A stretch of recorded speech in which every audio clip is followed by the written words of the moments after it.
Cross my heart and hope to die. Lonely, you're the reason why I can feel those butterflies when I go to sleep at night.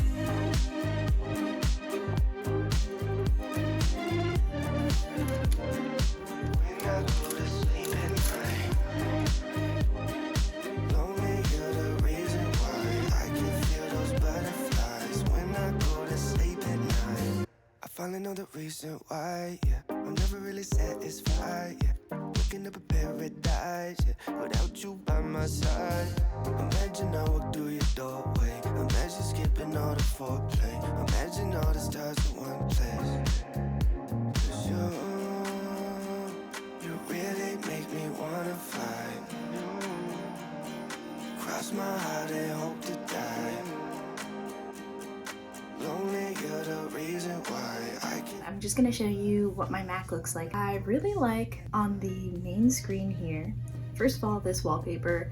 I just think it's funny. A good friend will help you move, a great friend will help you move a dead body.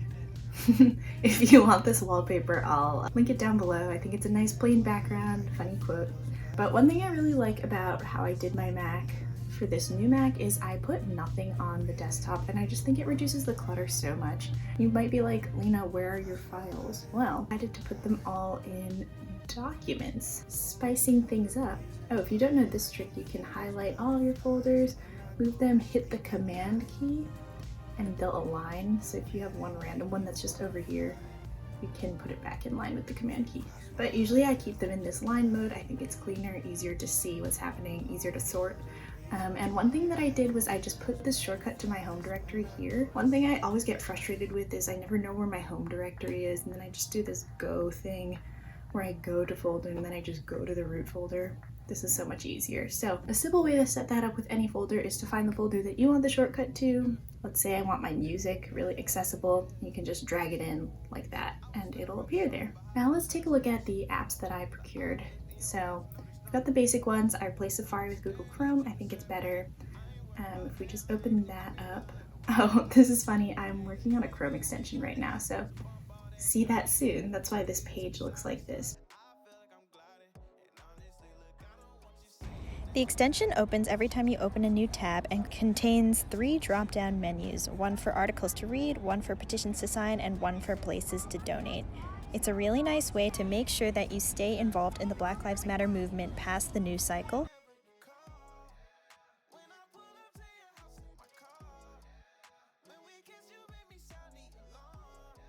I just wanted to show you that if you download a bunch of extensions, you can actually hide them in Chrome, which is really nice so they don't clutter your bar.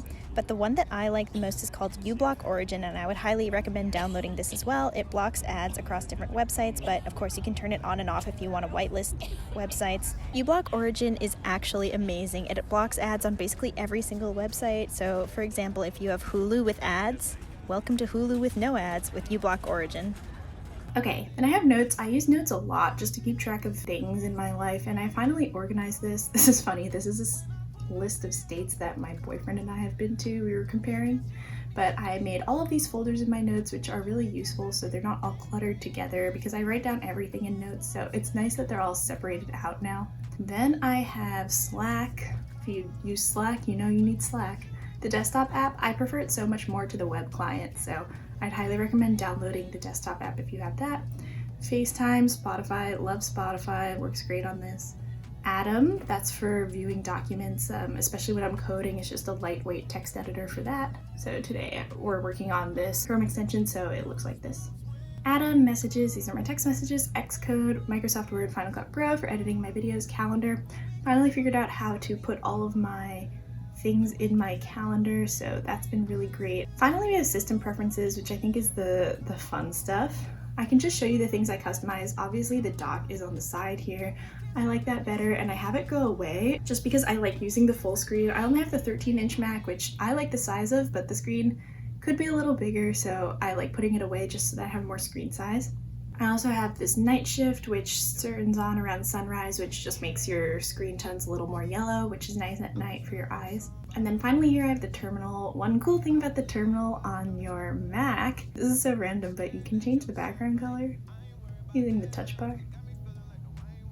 I which I think is pretty. One thing that I also did customize is the touch bar. You can go here where it says customize your control strip. And then it takes you into this interface, which is easier to see here. You can see that these things are highlighted here and the touch bar is down here. So if there's something you want to add to your touch bar, you can do so like that. This was really nice because the default set had Siri, which of course I never used, so I took that out. And you can just replace it with the things you most use, and then if you expand this, you have the bigger one and you can customize what these keys are as well. So that's been a lifesaver for me because they added some things I just don't like, and it's great that I can just take them out.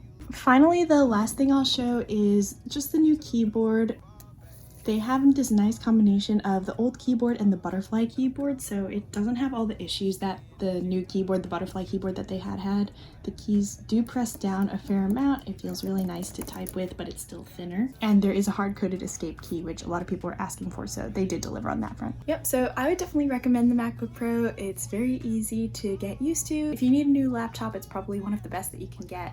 I can do a more in-depth review later if there are specific things that you're curious about. I've only had this computer for about a week or two, so it's still relatively new. I don't know if I know everything about the computer yet, but let me know if you want to see that. Otherwise, thank you so much for watching this video, and I hope you have a good one. Bye.